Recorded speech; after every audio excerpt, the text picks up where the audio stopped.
Hello everyone, today's my topic है षड्विरेचन शत आश्रितिम अध्याय। सो इस अध्याय में हम लोग देखेंगे जैसे कि जो उभय परिमार्जन औषधियों का अध्ययन किया गया है, ठीक है। और इस अध्याय में 600 विरेचन द्रव्यों का वर्णन किया गया है, जिसमें से वमन जो होते हैं 355 होते हैं और जो विरेचन है 245 होती है, ठीक है। तो विरेचन में देखेंगे हम लोग कि जो विरेचन द्रव्य है इसमें 600 योग कैसे हैं। जो श्यामा होती है ये 100 होती है, त्रिवृत्त 10 होती है, लौद्र जो होती है वो 16 होती है, चतुरंग जो है 12 होती है, महावृक्ष जो होती है 20 होती है, सपला शंखिनी 39 होती है और दमंती जो होती है 48 होती है, ठीक है। और विरेचन द्रव्यों के आश्रय देखते हैं। जो विरेचन द्रव्य जो होते हैं किस तरीके से बनते हैं, मीन्स उसका मतलब जो विरेचन द्रव्य है कैसे बनते हैं। उनमें जैसे कुछ पौधे होते हैं जो वो दूध है होते हैं, मूल है, छाल, पत्ती, फूल, फल, इन सब चीज़ों से मिलकर के विरेचन द्रव्यों का निर्माण किया जाता है। सो पंच कषाय योनियाँ इसमें 5 जातियाँ होती हैं। कषाय की ये जातियाँ होती हैं, ठीक है, जिसमें कि मधु कषाय, अम्ल कषाय, कटु कषाय, तिक्त कषाय, कषाय कषाय, ठीक है। अब देखते हैं हम लोग पंचविध कषाय कल्पना, जिसमें से स्वरस है, कलक है, श्रित है, शीत, फांडस। और इसमें से सबसे अधिक जो गुड़ वाली होती है वो स्वरस होती है और सबसे कम गुड़ वाली जो होती है वो फांडस होती है, ठीक है। ये जो विरेचन है इसमें जो है 600 जो होते हैं 600 विरेचन होते हैं, ठीक है।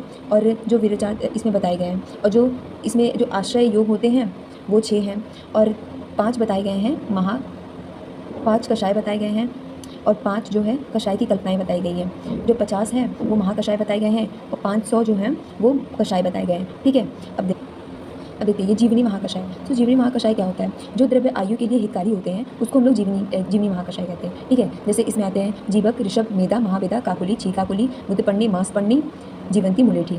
अब गृहिणी महाकषाय क्या होता है, वे द्रव्य जो शरीर में स्थूलता उत्पन्न करे उसे गृहिणी महाकषाय कहते हैं। जैसे क्षीरबी, राजस्व, असगंध, काकुली, छीकाकुली, श्वेतबला, पीतबला, भारतवाजी, पश्चा, ऋषभगंधा और लेखनी महाकषाय।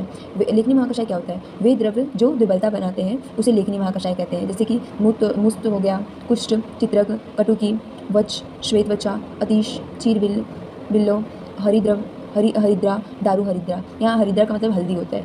अब दीपनी महाकषाय वो होती है जो द्रव्य अग्नि को दीप्त कर आम यानी अमाशन का पाचन करे उसे दीपनी महाकषाय कहते हैं। जैसे पिपली, मूल, चव्य, चित्रक, सोट, मरीच, भिलाव की गुठली, अम्लवेतश, अजमोदा, हिंगू, ठीक है। अस्तंजनन महाकषाय क्या होता है, तो जैसे दूध को उत्पन्न करने या बढ़ाने वाले जो द्रव्य होते हैं उसे अस्तंजनन महाकषाय कहते हैं। जैसे कुश, कास, दर्भ, गुंद्रा, इत्तकटमूल, शाली चावल, साठी चावल, विरण, कित्तरण, इक्षुबालिका। अब यहाँ आते हैं शुक्रजनन महाकषाय जो होते हैं जिसमें शुक्र धातुओं को बढ़ाने वाले द्रव्य को शुक्रजनन कषाय कहते हैं। जैसे जीवक, ऋषभ, काकुली, छीकाकुली, मूत्रपन्नी, मांसपन्नी, मेदा, सतवारी, जटिला, पुलिंग होती है। अब मूत्र विरेचनीय महाकषाय, जो द्रव्य मूत्र को अधिक मात्रा में लाते हैं उसे मूत्र विरेचनीय